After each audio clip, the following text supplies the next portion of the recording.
Picture this. You're floating on the open ocean. There's nothing around you but water, billions of gallons of it stretching all the way to the horizon in every direction. The sun is beating down on your face, your throat is raw, your lips are cracking, and every single drop of water surrounding you will kill you faster than if you drank nothing at all. This was not a hypothetical scenario. This was the daily reality for hundreds of American pilots during World War II. Shot down over the Pacific, many of them survived the initial crash into the ocean, only to face something far worse waiting for them in their life rafts. Not sharks, not hypothermia, not their wounds. Thirst. They were dying of thirst, adrift on the largest body of water on the planet. The ocean is, without question, the cruelest paradox a human being can face. Seawater contains roughly 30,000 parts per million of dissolved salt. The human kidney can safely process water with no more than about 10,000 parts per million. Drink ocean water, and your body is forced to pull moisture from your own cells just to flush the excess salt out. Every sip accelerates your dehydration. A person stranded at sea with nothing to drink can be dead within 3 days. The United States military understood this clearly.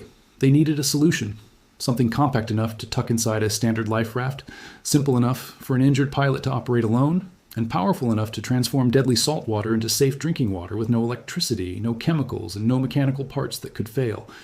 The answer to that problem already existed in nature. It had existed for billions of years. They simply needed someone brilliant enough to capture it and put it in a soldier's hands. The scientist, Dr. Maria Telkes, another minutes. That someone was Dr. Maria Telkes. Born in Budapest, Hungary in 1900, Maria Telkes was a physical chemist driven by a singular obsession, the energy of the sun. While the broader scientific community of her era was increasingly drawn toward fossil fuels and the emerging possibilities of nuclear technology, Telkes kept returning to a simpler and, she believed, far more profound truth. The sun delivers more usable energy to the surface of this planet in a single hour than all of human civilization consumes in an entire year. The challenge was never whether that energy was sufficient. The challenge was whether we were clever enough to use it properly. She emigrated to the United States in 1925 and eventually joined the research division at the Massachusetts Institute of Technology in 1939. Her colleagues, charmed by her intensity and inspired by her results, gave her a nickname that followed her throughout her career. The Sun Queen. It was well earned. When the U.S. government approached her in the early 1940s with their problem, pilots dying of thirst in the Pacific, Telkes understood immediately what the solution had to be. Not a chemical tablet, not a mechanical pump, not a battery-powered device with parts that could corrode and fail.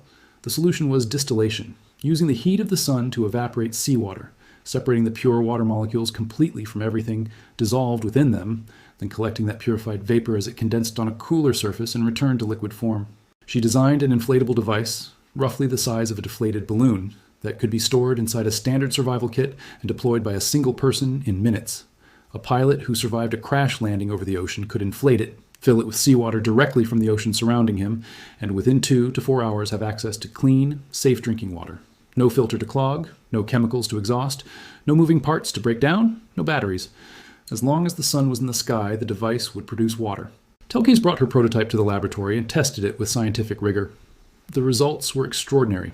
Seawater containing 30,000 parts per million of dissolved salt was converted by her device into water measuring just 1 single part per million. That is 99.9% purification.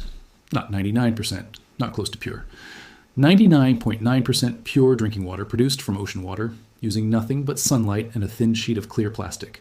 The Office of Scientific Research and Development was deeply impressed. They authorized an order for 200,000 units. And then, for reasons that still feel maddening more than 80 years later, those units were never delivered. The delays and the missed moment won't want 5 minutes. MIT, which was overseeing production of the device, encountered a cascade of bureaucratic obstacles. Manufacturers were switched repeatedly. Technical specifications were revised and re-revised. Procurement processes moved at a pace entirely disconnected from the urgency of pilots dying at sea. By the summer of 1945, with American airmen still perishing of thirst in the Pacific Ocean, not a single unit had been shipped to the military. Then came August 1945, and the end of the war. The urgency evaporated overnight. The military's priorities shifted completely. The 200,000 unit order was quietly canceled. Maria Telkes received a certificate of merit for her contributions to the war effort, a genuine and deserved recognition, but a poor substitute for her invention, actually saving the lives it was designed to protect. A version of her solar still did eventually find its way into military emergency kits, and derivatives of her design were used by astronauts and maritime survivors in the decades that followed.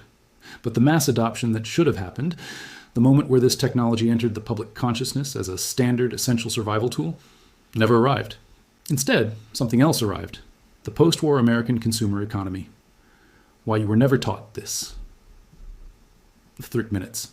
The decades following World War II saw an unprecedented explosion in consumer products.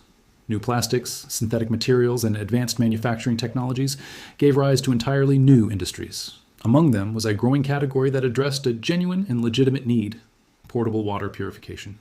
It began well. Hikers, campers, and outdoor adventurers genuinely needed reliable ways to treat water in the field. Filters, chemical tablets, and compact purification systems were developed and brought to market. They worked. Over time, they became more sophisticated. And as they became more sophisticated, they became vastly more profitable. Today, the global water purification market is valued at approximately $35 billion annually. By 2032, analysts project that number will exceed $63 billion. Brands like Brita, LifeStraw, Sawyer, and Pentair generate hundreds of millions of dollars in annual revenue, and the architecture of their business model is built around one central mechanic: replacement parts. A LifeStraw filter retails for around $20.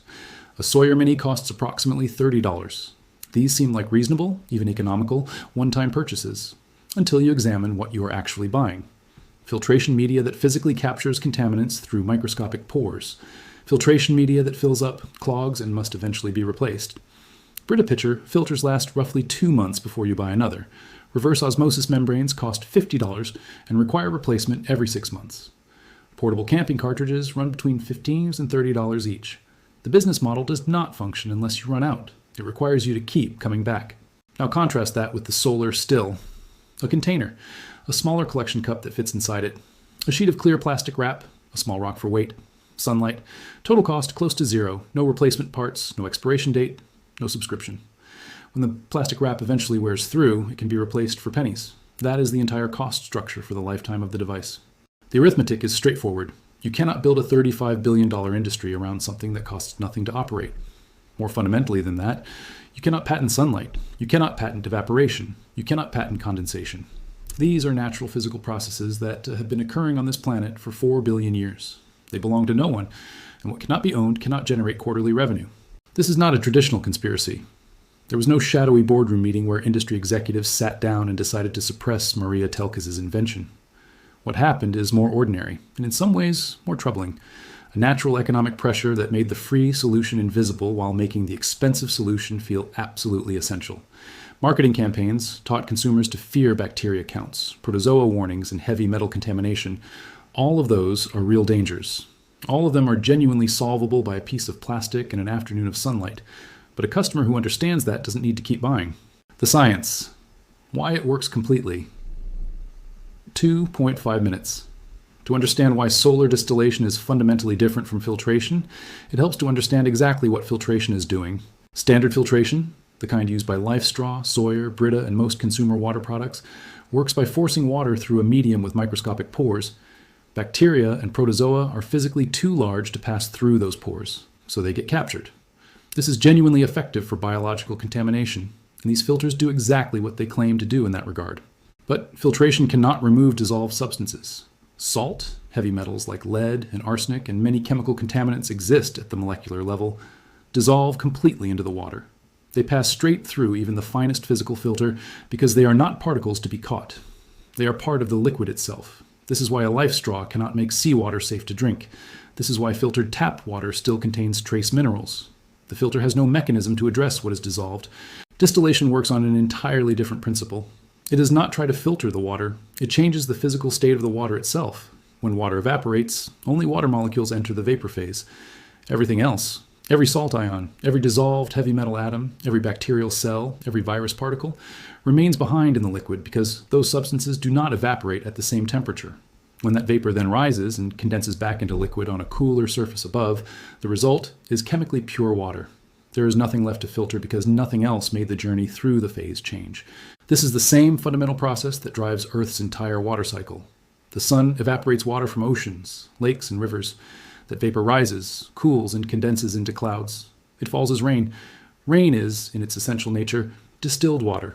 Solar distillation simply replicates this process within the controlled boundaries of a container. Researchers at New Mexico State University constructed solar distillers from ordinary household materials and confirmed the results in controlled tests. Seawater at 30,000 parts per million of dissolved salt was converted to water measuring just 1 single part per million. In 2021, researchers at the University of Texas demonstrated that modifications to the heat-absorbing properties of distillation devices could increase output rates dramatically, achieving up to 30 liters of clean water per day from a single square meter of surface area. This science is not theoretical. It is not fringe. It is published in peer-reviewed journals. It is settled. How to build one. 2 minutes. The materials required to build a functional solar still are almost certainly already in your home or available for sense at any hardware store. You need a large outer container, a trash can, a bucket, or a wide bowl works perfectly. You need a smaller cup or jar that can sit upright inside the larger container. You need clear plastic wrap. It must be clear and not colored or frosted because sunlight needs to pass through it. And you need a small rock or any available weight. Start by filling the large outer container with the water you want to purify. Salt water, river water, muddy water, standing water. The source does not matter to the process. Place the small collection cup upright in the center of the large container. Make sure the water level in the outer container sits below the rim of the inner cup, so that contaminated water cannot simply flow in. Stretch clear plastic wrap tightly across the top of the entire setup, and press the edges down firmly against the rim of the container, sealing it so that no water vapor can escape from the sides. Place the rock in the center of the plastic wrap, directly above the collection cup. The weight of the rock creates a gentle downward slope, a natural funnel, that directs condensed water droplets toward the center, where they drip down into your cup below. Set the entire assembly in direct sunlight and wait. Within 2 to 4 hours, you will see water accumulating in the inner cup. On a strong, clear day, a still with 6 square feet of surface area can produce close to 1 quart of water. Building multiple stills simultaneously multiplies your output proportionally. For groups, lining the inner bottom of the outer container with dark or black material improves heat absorption and increases evaporation rate. Adding green plant material to the outer water source provides additional moisture through the heating process. The water that collects in the inner cup is cleaner than what most commercial filters can deliver, free simultaneously of bacteria, viruses, salt, heavy metals, and chemical contaminants.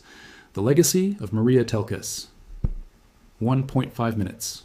Maria Telkes did not stop after the war. She kept building. In 1948, she designed and constructed the first fully solar-heated private residence in the United States, demonstrating that solar energy could maintain a livable home through an entire New England winter. She developed solar ovens for use in communities where cooking fuel was scarce or unaffordable. She contributed materials research that found applications in the Apollo space program. Over the full span of her career, she earned more than 20 patents across multiple scientific disciplines. She died in 1995 at the age of 94, and by every account, she remained until the end of her life a committed and vocal advocate for solar energy as the most promising and most democratic power source available to humanity. Not because she was romantic about it, because she had spent 70 years testing it, measuring it, and watching it work. Her solar still, in its most essential form, is completely unchanged from what she proved in that MIT laboratory in the early 1940s. A container, a collection cup, plastic wrap, a rock, and sunlight. The same principles that supplied an entire Chilean mining town with fresh water for 40 consecutive years, starting in 1872. The same principles that have cleaned water on this planet for longer than human history. This knowledge was not lost. It was simply less profitable to teach than to sell something else. Understanding it costs nothing. Using it costs almost nothing. And the sun, as Maria Telkes spent her entire life quietly insisting, has never once sent anyone a bill.